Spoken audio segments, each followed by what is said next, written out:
Perkenalkan, nama saya Sefanya Lela Tuputi dari kelas 1D Prodi S1 Keperawatan. Di sini saya akan menjelaskan tentang perbedaan sel prokariotik dan eukariotik. Namun sebelum saya masuk ke dalam penjelasannya, saya akan mengawalinya dengan pengertian dari sel itu sendiri. Jadi teman-teman, di sini saya akan menjelaskan tentang apa itu sel. Sel merupakan unit dasar terkecil makhluk hidup secara struktural dan fungsional yang tidak dapat dibagi lagi. Secara struktural berarti sel merupakan unit terkecil makhluk hidup, dan secara fungsional sel berarti memiliki kemampuan untuk dapat melakukan berbagai proses kehidupan seperti perombakan, sintesis, respirasi, dan lain-lain. Nah teman-teman, terkadang kita mendengar sel ini dikatakan hidup. Sekarang saya akan menjelaskan kenapa demikian sampai dikatakan sel itu hidup. Sel dikatakan hidup karena di dalamnya berlangsung proses biokimia yang melibatkan struktur-struktur pada sel. Nah teman-teman, sel sebagai pembangun tubuh makhluk hidup terdiri atas dua bagian. Yang pertama sel uniseluler dan multiseluler. Sel uniseluler terdiri atas sel satu atau sel tunggal. Ini kita tidak bisa lihat dengan mata saja. Sel ini contohnya seperti amoeba dan bakteri. Sementara multiseluler ini adalah bersel banyak. Contohnya seperti jamur dan vertebrata. Itu merupakan dua sel pembangun tubuh makhluk hidup. Nah teman-teman, sekarang kita masuk kepada bagian-bagian serta fungsi dari masing-masing organel sel. Bagian yang pertama saya ambil adalah membran sel. Memiliki dua fungsi yang saya tempatkan di sini. Yang pertama sebagai pembungkus dan pelindung sel, yang kedua sebagai tempat terjadinya berbagai reaksi kimia. Bagian yang kedua, sitoplasma, memiliki dua fungsi juga. Yang pertama, tempat penyimpanan bahan kimia untuk proses metabolisme, dan yang kedua sebagai proses pelarut senyawa protein di dalam sel. Yang ketiga, inti sel atau nukleus. Ada dua fungsi yang saya ambil di sini. Yang pertama, tempat terjadinya replikasi dan transaksi DNA, dan yang kedua, menjaga integritas gen-gen. Yang keempat, yang saya ambil di sini adalah anak inti, berfungsi sebagai tempat pembuatan protein dan tempat untuk mengadakan sintesis RNA. Yang kelima ada nukleus plasma, membantu menjaga bentuk dan struktur inti dan bertindak sebagai media suspensi untuk organel inti. Yang berikutnya ada mitokondria. Saya mengambil dua fungsi. Yang pertama sebagai pabrik energi di dalam sel yang menghasilkan energi berupa ATP. Yang kedua berperan dalam proses kematian sel. Nah teman-teman, yang berikutnya ada ribosom. Di sini saya mengambil juga dua fungsinya. Yang pertama sebagai tempat sintesis protein, dan yang kedua untuk mengikat asam-asam amino yang ada pada sitoplasma. Yang berikutnya sentriol, memiliki dua fungsi juga yang saya ambil di sini untuk membentuk kutub-kutub dalam pembelahan mitosis atau meiosis, dan sebagai badan basal yang merupakan tempat pembentukan silia. Organel sel yang berikutnya adalah retikulum endoplasma kasar.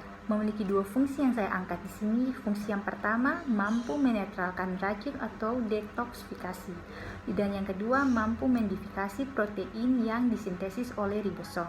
Berikutnya retikulum endoplasma halus. Fungsinya yang pertama sebagai tempat sintesis lemak, dan yang kedua sebagai tempat penyimpan glukogen.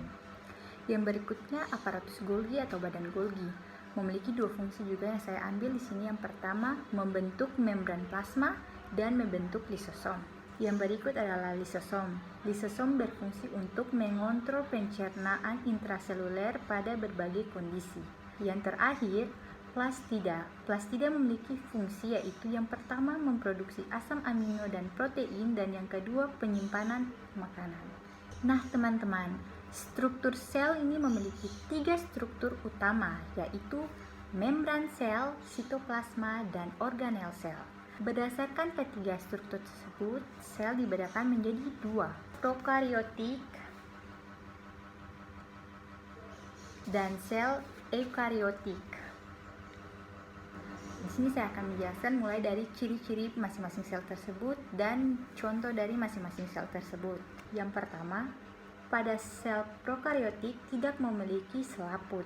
Yang kedua, bahan gen atau DNA terdapat pada sitoplasma. Yang ketiga, sel prokariotik ini berbentuk batang.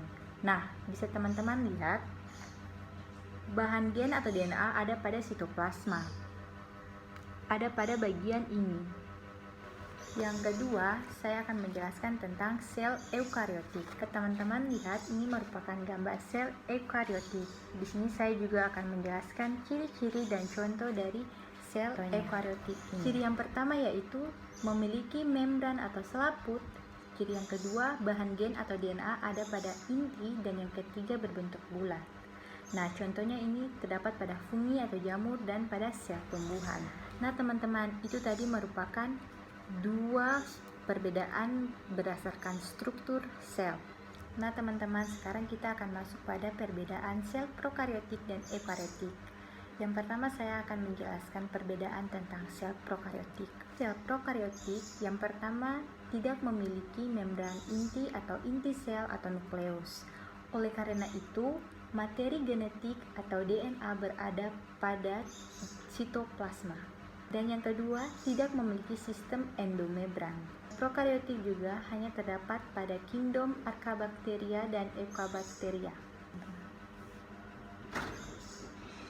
Yang kedua, saya akan menjelaskan tentang perbedaan sel eukariotik. Ini merupakan gambar dari sel eukariotik. Teman-teman bisa lihat. Yang pertama, pada sel eukariotik terdapat membran inti atau inti sel atau nukleus, sehingga materi genetik atau DNA berada pada inti sel. Yang kedua, memiliki sistem endomembran, dan yang ketiga terdapat pada kingdom Protista, fungi, plantae, dan animalia. Nah, teman-teman, itu saja penjelasan singkat saya di hari ini tentang sel dan perbedaan sel prokariotik dan eukariotik. Semoga penjelasan singkat ini bermanfaat ya teman-teman.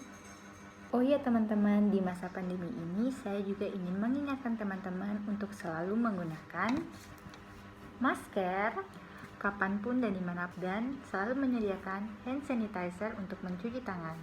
Tetap sehat ya teman-teman.